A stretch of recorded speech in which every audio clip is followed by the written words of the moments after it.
Assalamualaikum warahmatullahi wabarakatuh. Apa kabar semuanya? Semoga kita semua sehat selalu ya, dan selalu dalam lindungan Allah Subhanahu wa Ta'ala.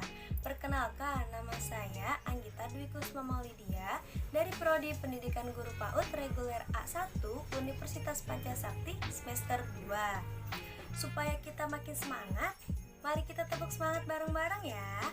Kita mulai. 1, 2, 3. Tepuk semangat. Semangat. Semangat. Yes. Nah, sekarang udah tambah semangat ya. Nah, sekarang aku mau menanyakan nih, aspek perkembangan anak usia dini dibagi menjadi berapa ya? Ada yang tahu? Ya, betul sekali. Ada 6. Aspek terdiri dari apa saja ya? Yang pertama, ada nilai agama dan moral. Yang kedua, ada fisik motorik. Yang ketiga, ada kognitif. Yang keempat, ada bahasa. Yang kelima, ada sosial emosional. Dan yang keenam, ada seni. Nah, di sini aku akan menjelaskan aspek perkembangan tingkat pencapaian perkembangan anak usia 4-5 tahun ya. Yang pertama, ada nilai agama dan moral. Di dalam aspek agama dan moral terdiri dari 1. Mengetahui agama yang dianutnya. Yang kedua, menirukan gerakan beribadah dengan urutan yang benar. Yang ketiga, mengucapkan doa sebelum dan atau sesudah melakukan sesuatu. Yang keempat, mengenal perilaku baik atau sopan dan buruk. Yang kelima, membiasakan diri berperilaku baik. Yang keenam, mengucapkan salam dan membalas salam. Yang kedua, ada fisik motorik. Fisik motorik dibagi menjadi 2, yaitu motorik halus dan motorik kasar. Di dalam motorik kasar terdiri dari menirukan gerakan binatang, pohon, tertiup angin, pesawat terbang, dan sebagainya. Yang kedua, melakukan gerakan bergantung atau bergelayut. Yang ketiga, melakukan gerakan melompat, meloncat, dan berlari secara terkoordinasi. Yang keempat, melempar sesuatu secara terarah. Yang kelima, menangkap sesuatu secara tepat. Yang keenam, melakukan gerakan antisipasi. Yang ketujuh, menendang sesuatu secara terarah. Yang kedelapan, memanfaatkan alat permainan di luar kelas.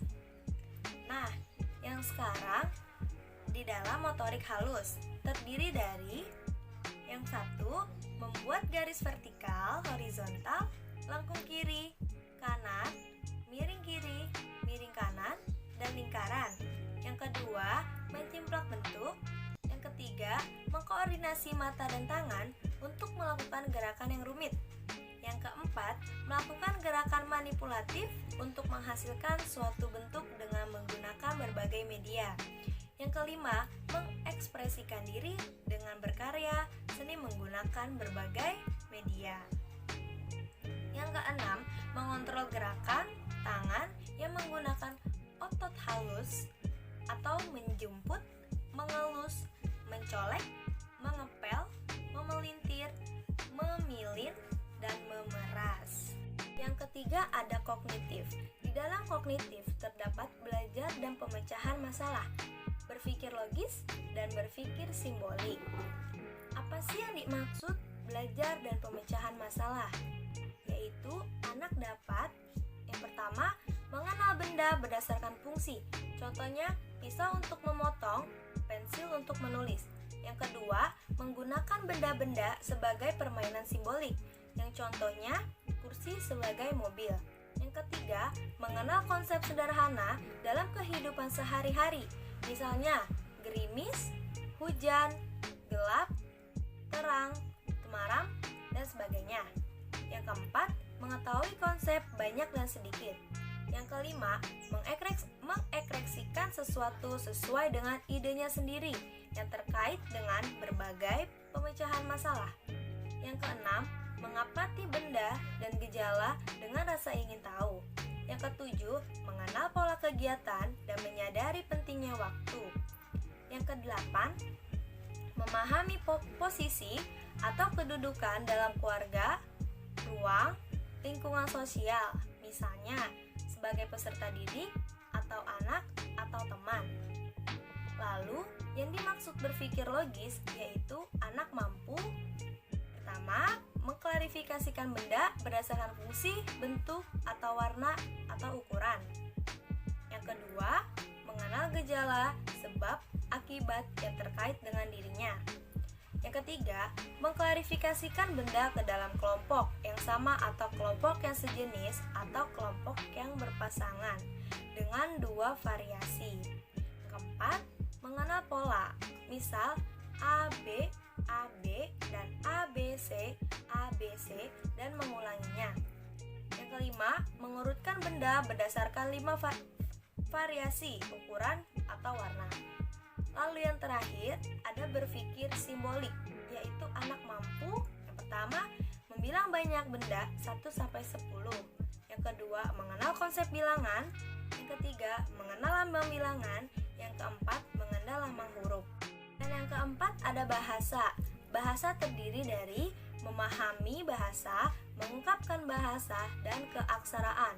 Yang dimaksud dari memahami bahasa adalah anak mampu satu menyimak perkataan orang lain, bahasa ibu atau bahasa lainnya.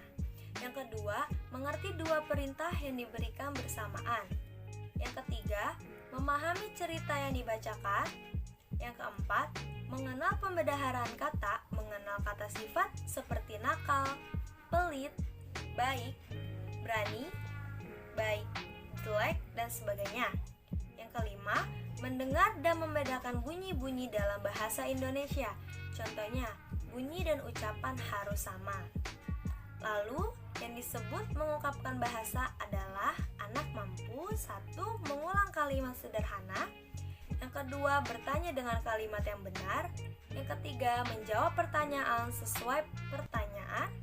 Yang keempat, mengungkapkan perasaan dengan kata sifat seperti baik, senang, nakal, pelit, baik hati, berani, jelek, dan sebagainya. Yang kelima, menyebutkan kata-kata yang dikenal. Yang keenam, mengutarakan pendapat kepada orang lain. Yang ketujuh, menyatakan alasan terhadap sesuatu yang diinginkan atau ketidaksetujuan. Yang kedelapan, menceritakan kembali cerita atau dongeng yang pernah didengar. Yang kesembilan, memperkaya pembedaharan kata. Yang kesepuluh, berpartisipasi dalam percakapan. Lalu yang terakhir, ada keaksaraan. Yang dimaksud kesearaan yaitu anak mampu satu, mengenal simbol-simbol. Kedua, mengenal suara-suara hewan atau benda yang ada di sekitarnya. Yang ketiga, membuat coretan yang bermakna. Yang keempat, meniru atau menulis dan mengucapkan huruf A sampai dengan Z. Yang kelima, ada sosial emosional. Di dalam sosial emosional terdapat kesadaran diri, rasa tanggung jawab untuk diri sendiri dan orang lain, dan berperilaku prososial. Yang dimaksud kesadaran diri yaitu anak mampu satu, menunjukkan sikap mandiri dalam memilih kegiatan. Yang kedua, mengendalikan perasaan. Yang ketiga, menunjukkan rasa percaya diri. Yang keempat, memahami peraturan dan disiplin. Yang kelima, memiliki sikap gigih atau tidak mudah menyerah. Yang keenam, bangga terhadap hasil karya sendiri. Lalu yang dimaksud rasa tanggung jawab untuk sendiri dan orang lain yaitu anak mampu satu, menjaga diri sendiri dari lingkungannya. Yang kedua, menghargai keunggulan orang lain. Yang ketiga, mau berbagi, menolong, dan membantu. Lalu yang terakhir, ada berperilaku prososial. Ya, yang dimaksud dengan berperilaku prososial yaitu anak mampu satu, menunjukkan antusiasme dalam melakukan permainan kompetitif secara positif. Yang kedua, menaati aturan berlaku dalam suatu permainan. Yang ketiga, menghargai orang lain. Yang keempat, menunjukkan rasa empati. Dan yang terakhir ada seni. Di dalam seni terdapat anak mampu menikmati alunan lagu dan suara, yaitu anak mampu memainkan alat musik, instrumen, benda yang dapat membentuk irama yang teratur. dan anak senang mendengarkan berbagai macam musik atau lagu kesukaannya.